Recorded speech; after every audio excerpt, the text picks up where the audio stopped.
My fellow Nigerians, I want make una watch what's trending. Make una see how these politicians not take care about us. How your so-called president's wife go donate the sum of 1 billion. Make una ask the time when this woman never become first lady of Nigeria, which place we don't ever hear say these people go donate money. Now they get Nigeria money to donate, to spend, to squander, to spoil anyhow they like. Nigerians, time don't reach when I go tell no say una not be slave to these people. These people will come outside say make una vote for them. Now them be our slave. Now they're supposed to they guide us. Now they're supposed to they worship us. But at the end of the day, they don't make themselves Lord over us. Make una watch and make una drop una comment. Thank you. Child, congratulations to all the young girls out there. Absolutely amazing. Yes, we are matching. Good morning, Bimbai, Mutirini Ekpeyong. Someone said, stop calling her my favorite Naija wife. Because you are our favorite Naija wife. How are you? I'm very well, fantastic. Thank you. And yourself? I'm doing excellent. Of course. TGIF. Good morning, Rufi on fire. How are you? But you're fine. Let's go. Well, all right. Good morning to you, viewers. Let's begin what's trending in Nigeria. As the country continues to grapple with the realities of a fully deregulated economy, a cross-section of Nigerians have shared their frustration on the new pump price of petrol. Let's listen to this man. Since where our president we've not achieved anything. When Jonathan was there, we buy fuel 180, 97 naira. Buhari left, he leave the fuel at the rate of 180. But now we are buying fuel 1,001 in Buvas. NNPC is 1,025 naira. Other filling station 1,413, which is all of us that we are doing transportation. We didn't see anything to benefit. Well, Nigerians are reacting. Well, in the same vein, the president of the Dangote Group, Aliko Dangote, has highlighted the impact of his $20 billion refinery, saying that people have actually appreciated what they have done. Dangote made the comments when he received the Prime Minister of Grenada, Dickon Mitchell, at the refinery on Thursday to discuss a possible partnership in the Caribbean country. A lot of countries have actually tried to build refineries, but we've been able to deliver. Most countries have failed. They have not been able to. Just like what I said, we didn't start alone. Mexico started. Mexico might not finish till 2026. So it means that, yes, we have actually done well. They are very proud that, yes, a black person like them from the Caribbean, I'm a Nigerian, but we've been able to deliver. And I think also to them this is a dream for them. Most of them, they've started finding oil, Suriname, Guyana and co, but they too are exporting 100% out and importing finished petroleum product, and their petroleum product is almost twice the cost of even US when you look at the cost. So to them, really, they don't have any dream more than building a refinery. I don't mean this size, but something that can cater for their own demand. There are quite a lot of partnership where, the Prime Minister is not only Prime Minister of Grenada, is also the chairman of the Caribbean states. We are looking at also cement. We are looking at petroleum, to buy maybe some crude from them, also to sell some of our petroleum products. Alhaji Aliko Dangote here has, highlighted the same issues that we have here in Nigeria, in Grenada. They are also importing and exporting finished products. This is not a unique thing for Nigeria. Again, it's kudos to the Dangote refinery. We do have a fully deregulated economy at this point with the new pump price of petrol. Dr. Bati, before I come to you. Yes, in the same vein, the First Lady of Nigeria, Senator Remi Tinubu, on Thursday said that her husband, President Bola Ahmed Tinubu is not the cause of the current hardship ravaging the country. The First Lady made the comments while speaking at the palace of the Oni of Ife, Oba Adeyeye Ogunwusi. She noted that the current administration was only making efforts to secure the future of the country. But you know, Nigerians will not understand this actual statement. Let me take this tweet from Babs, who wrote, "True, your husband didn't cause the hardship, but he took up the job to reduce the hardship and not to make the hardship harder for Nigerians. Nigerians are not ready for excuses. Nigerians only want to see a better life and improved economy. Nigerians expect more from your husband." Dr. Bati. Okay, very quickly. First, I think it's a great achievement for the Dangote refinery. Yes. The largest single train refinery in Europe and Africa, with a capacity of producing 650,000 liters of finished petrol per day, including petrochemical plants and other distillate derivatives from the refining process. Now, the Prime Minister of Grenada was visiting. It's not just Mitchell, it's not just the Prime Minister of Grenada, he's also the chairman of the Caribbean states. And it was, part of their discussion, the Prime Minister and chairman of the Caribbean states inspecting the facility and then saying, well, there could be a strong trade deal between Dangote refinery and the Caribbean states. And it was in that context that Alhaji Aliko Dangote made it clear that, look, that trade deal will involve the Dangote refinery getting crude from the Caribbean and also selling to the Caribbean. And already, it's an international business that the Dangote refinery is running. So it's good to see that the refinery is opening up a market out there in the Caribbean. After all, Mr.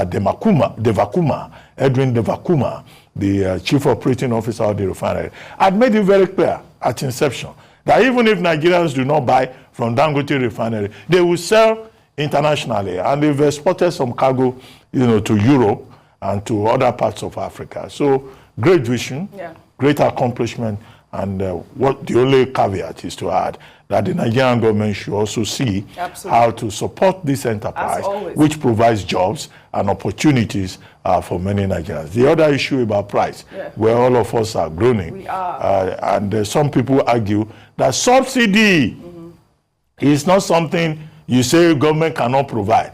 If they save subsidy in petroleum, can they use that subsidy for education, for health care? Okay, I hear they are already subsidizing education and healthcare, but they can do more in terms of building our healthcare sector and building also our education sector. And Rufai, I think you wanted to make a quick comment on the Dangote refinery or something. Yes, I just want to say quickly.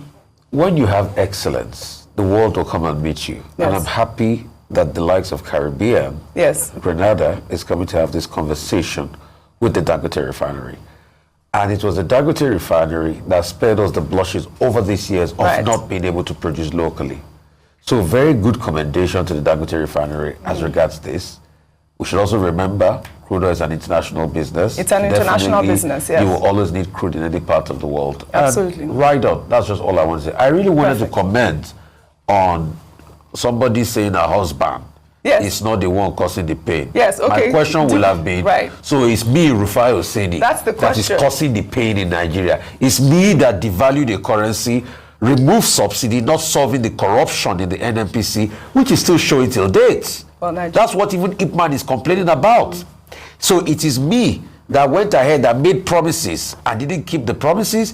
It is me that betrayed the NLC as we speak today, telling the NLC that if I pay you 70,000, I will not increase fuel price, but now it's gone on to increase fuel price.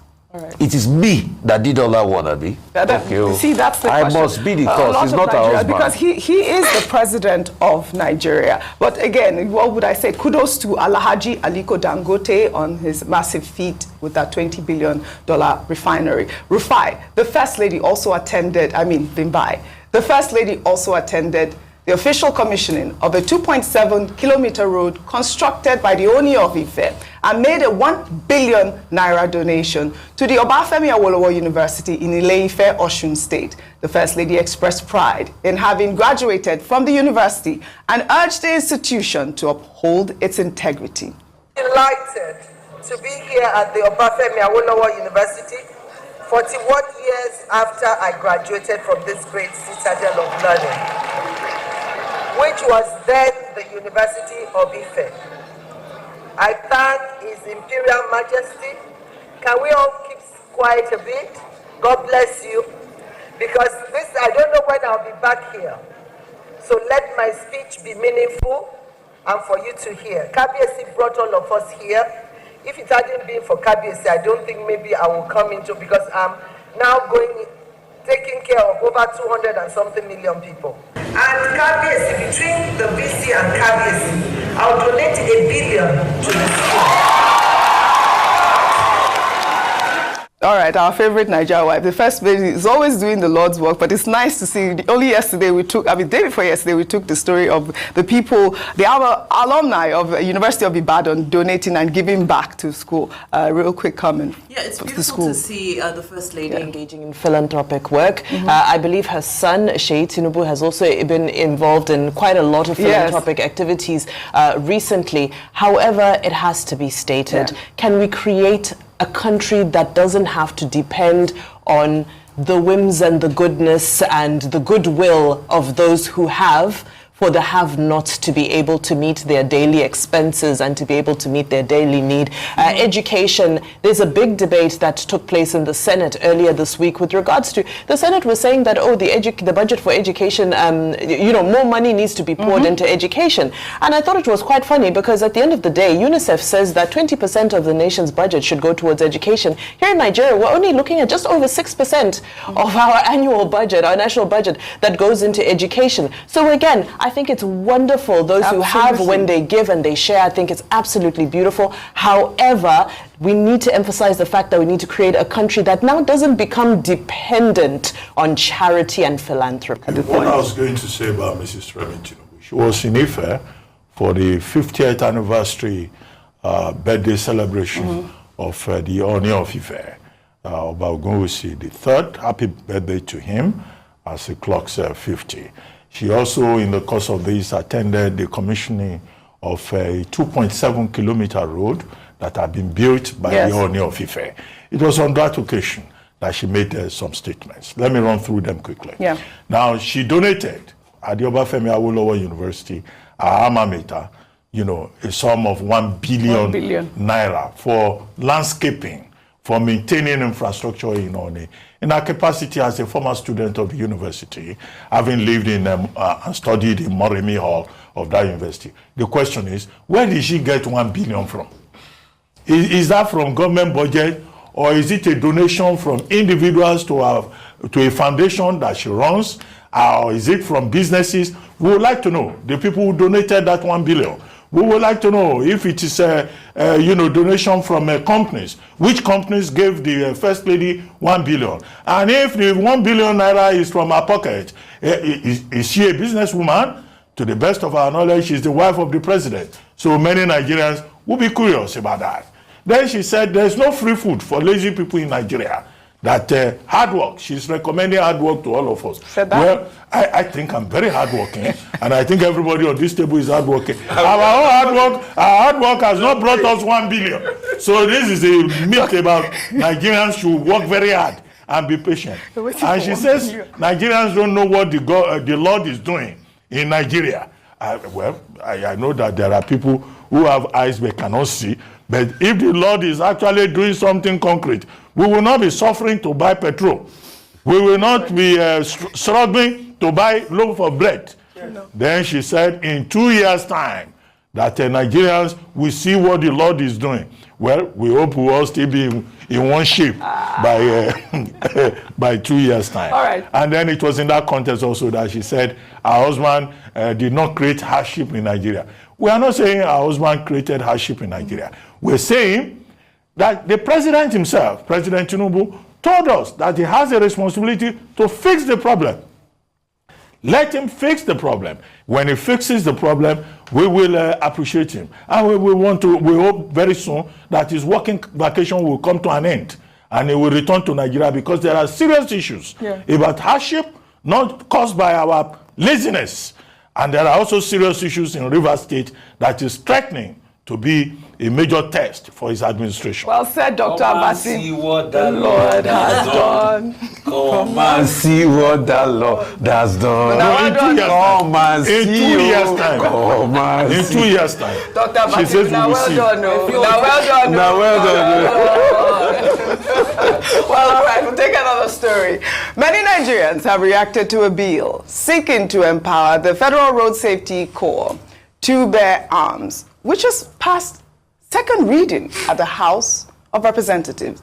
The bill proposes to amend the Federal Road Safety Corps Act 2007 and establish the Road Safety Special Armed Squad. The bill, which was not debated, was unanimously voted for when put to a voice vote by Tajuddin Abbas, the Speaker of the House, eliciting a wave of reactions. You know, Nigerians have reacted because obviously we have seen, as you can see on this video, how these FRSC officials behave. There's that very, very famous video. If we can play up that soundbite really quickly, and then we'll discuss what this bill will do. I will not allow you to. Help me! Help me! Help me! Help me! Help me! Help me! Help me! Help me! If they carry me, they go where I don't know. Help! I mean, these people, when they now bear arms, they will carry her to where. No, I don't. I mean, a lot of Nigerians have rejected the bill. No. Your quick comment. No. Not too many words. No. All right. Well, let me tell you what they said. They said the bill intends to empower the FRSC with the responsibility also for road traffic administration and safety management, preventing and minimizing road traffic crashes on public roads, supervision of users of such public roads, regulation of traffic thereon, and clearing of obstruction on any part of public roads, and for educating drivers, motorists, and other members of the public generally on proper use of public roads. I feel like if this is all the bill would empower them to do, I think that's enough. I don't know about the bearing of arms. You know, earlier I made a comment about, you know, the budget and disparity and how we do our budget. And then you look at the amount of money that is going to take to now go and acquire these arms to...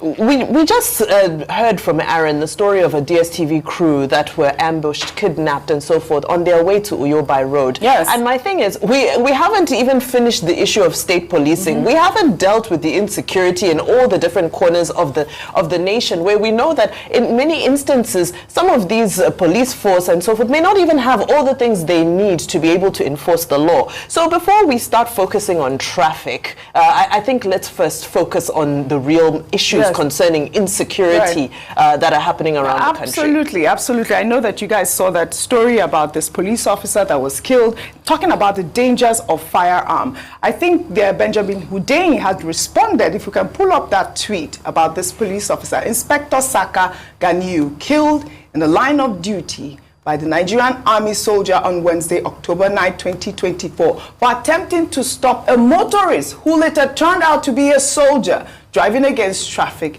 in the Ojo area of Lagos State. I mean, these are the issues at hand. People that are manning our roads, it's a big problem. A big problem in the United States that have been a burning issue even in the electioneering process. But I guess we can head over to the United States now. Can we, or do you want to say something? A quick comment on this. Now, I think this should be brought to the attention of the Chief of Defense Staff and the Chief of Army Staff. I think as part of orientation for Nigerian soldiers, they need to be reminded that Nigerians are not bloody civilians. We're in a democratic dispensation. And the Nigerian army cannot constitute a law unto itself. It's under the civil dispensation. There were some Kai officers around the Yaba area who were also beaten up by soldiers. And they were one of them was bloodied. Yes, now in this particular case too, another person has been killed. Another. The fact that we are referred to by soldiers as bloody civilians does not mean that they must take our blood. They are entitled to behave under the rule of law and under the Constitution, which is supreme in this country. That's the point. But the military authorities can be advised to look into this particular I believe incident. they have responded as well. They have. Well, may the police officer's soul rest in peace. Well, let's head over to the United States now, where former President Barack Obama took the stage in Pittsburgh, Pennsylvania, to campaign for Kamala Harris and Tim Walz. Obama criticized Donald Trump and compared him to Fidel Castro. He said Trump only cared about what he can sell to the American people, including a Trump Bible. There is absolutely no evidence that this man thinks about anybody but himself. I've said it before. Donald Trump is a 78-year-old billionaire who has not stopped whining about his problems since he rode down his golden escalator 9 years ago. You've got the tweets in all caps, the ranting and the raving about crazy conspiracy theories. You got the 2-hour speeches, word salad, just, you know, it's like Fidel Castro, just on and on.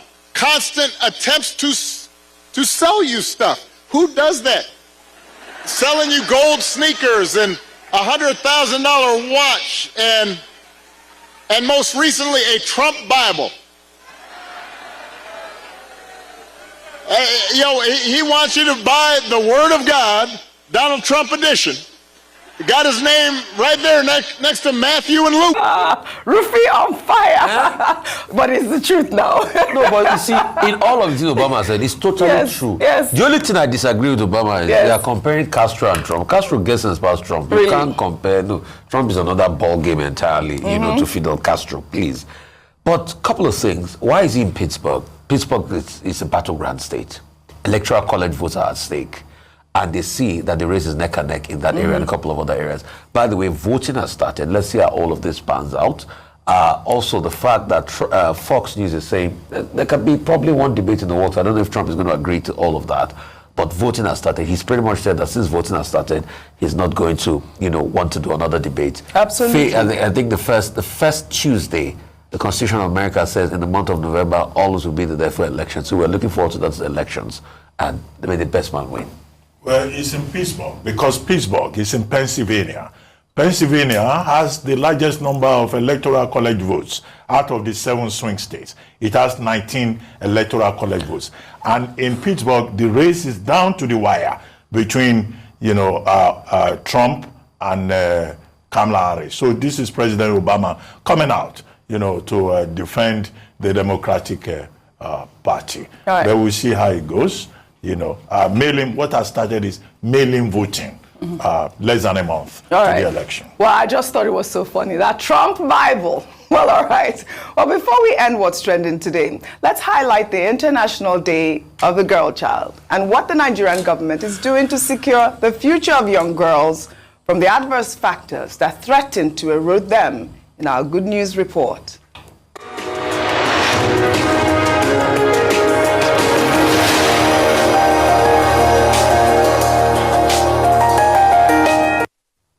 As the world marks the International Day of the Girl Child, themed Girls' Vision of the Future, the House of Representatives on Thursday celebrated the special day in style as Speaker of the House. Tajuddin Abbas gave up his seat for 16-year-old Isabel Anani. Anani, who is a gender advocate, presided over the special session to commemorate the day. The House is proud to introduce Ms. Isabel Anani, our Speaker for the day. Isabel is a remarkable young leader and a girl advocate for gender equality. Throughout the day, she will shadow the Right Honorable Speaker, both during today's plenary session and in meetings, as part of our effort to empower young leaders. Welcome, Ms. Isabel, to the Green Chamber and to the executive seat. I advocate for you. Congratulations. You may sit down. Good morning, colleagues. My name is Isabel Anani, and I welcome members to this important session of today's sitting, commemorating the International Day of the Girl Child. I thank the Right Honorable Speaker and the entire House for the honor of assuming this symbolic position as Speaker today.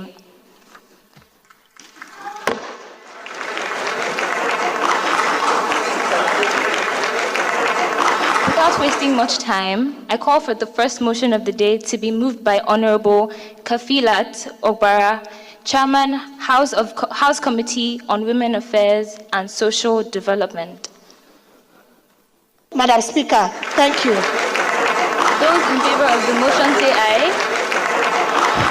Those against say nay. The ayes have it.